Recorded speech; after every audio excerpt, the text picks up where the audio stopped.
യൂട്യൂബിന് വിട. സൂര്യയിലെ എല്ലാ പരമ്പരകളും സംരക്ഷണത്തിന് ശേഷം തികച്ചും സൗജന്യമായി സൺ നെക്സ്റ്റ് ആപ്പ് ഡൗൺലോഡ് ചെയ്യൂ. കണ്ടാസ്വദിക്കാം നിങ്ങളുടെ പ്രിയ പരമ്പരകൾ. വിളിച്ചിട്ട് എടുക്കുന്നില്ല രഘുവേട്ടാ. സമയം കുറയായി. എന്തു പറഞ്ഞിട്ടും അച്ഛൻ ഞങ്ങളോടൊപ്പം വീട്ടിലേക്ക് വരാൻ തയ്യാറാവുന്നില്ല. എന്നാ പിന്നെ രഘുവേട്ടനും അമ്പിളി ചേച്ചിയും അങ്ങോട്ട് വാ. വെറുതെ എല്ലാവരും ഇവിടെ നിന്നിട്ട് എന്തിനാ? ഞാൻ എന്തായാലും ഇവിടെ ഉണ്ടാവണം ശബരി. അമ്മാവൻ നിങ്ങളുടെ കൂടെ വരുന്നില്ലെങ്കിൽ പ്രത്യേകിച്ച് ഞാൻ നിന്നേ പറ്റൂ. അമ്മാവന്റെ അവസ്ഥ ശബരിക്ക് അറിയാലോ. എന്നാ പിന്നെ അമ്പിളി ചേച്ചി അനുചേച്ചി ഞങ്ങളുടെ കൂടെ വാ. ഇവിടെ നിങ്ങൾക്ക് കിടക്കാൻ റൂമൊന്നും റെഡി ആയിട്ടില്ലല്ലോ. മഞ്ചാടിയെ പോസ്റ്റ് ഓപ്പറേറ്റീവ് റൂമിൽ നിന്ന് മാറ്റാനുള്ള റൂം ഉടനെ റെഡിയാവുന്ന സിസ്റ്റർ പറഞ്ഞിരിക്കുന്നത്. അങ്ങനെയാണെങ്കിൽ എനിക്കും ചേച്ചിക്കും കൂടെ അവിടെ റെസ്റ്റ് ചെയ്യാൻ പറ്റുമല്ലോ. അച്ഛനും വേണമെങ്കിൽ അവിടെ കിടക്കാം. ഒരു കാര്യം ചെയ്യ്, നിങ്ങൾ പൊക്കോ.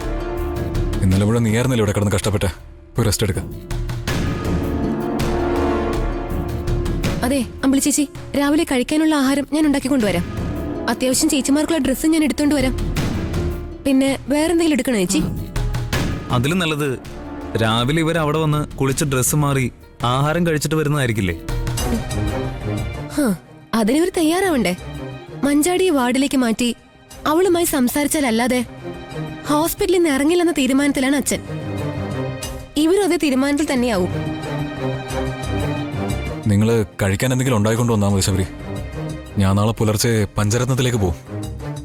ലച്ചുമോളെ മിച്ചുമോനെ ഇങ്ങോട്ട് കൊണ്ടുവരണം. ആ സമയത്ത് അത്യാവശ്യം ഡ്രസ്സും കൂടെ എടുക്കാം. കുട്ടികളെ ഹോസ്പിറ്റലിൽ കൊണ്ടുവന്ന് നിർത്തണം രഘുവേട്ട.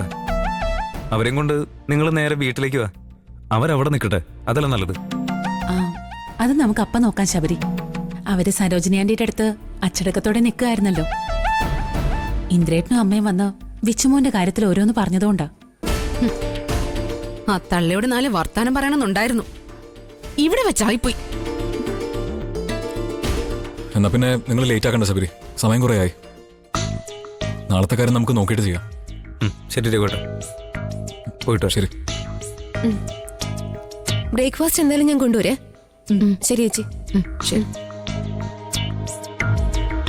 ഞാനേ അമ്മാവൻ്റെ അടുത്തേക്ക് ചെല്ലട്ടെ. ആ മുറി രാവിലെ വരെ കണ്ടിന്യൂ ചെയ്യാൻ പറ്റിയ വേറെ പ്രശ്നമില്ലല്ലോ. അതെ. അമ്പിളി, സരോജിനി ആന്റി വിളിക്കുന്നുണ്ട്.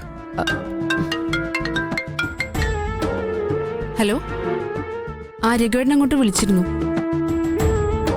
ഇപ്പോ പാലൊക്കെ കൊടുത്തായിരുന്നു അവർക്ക്.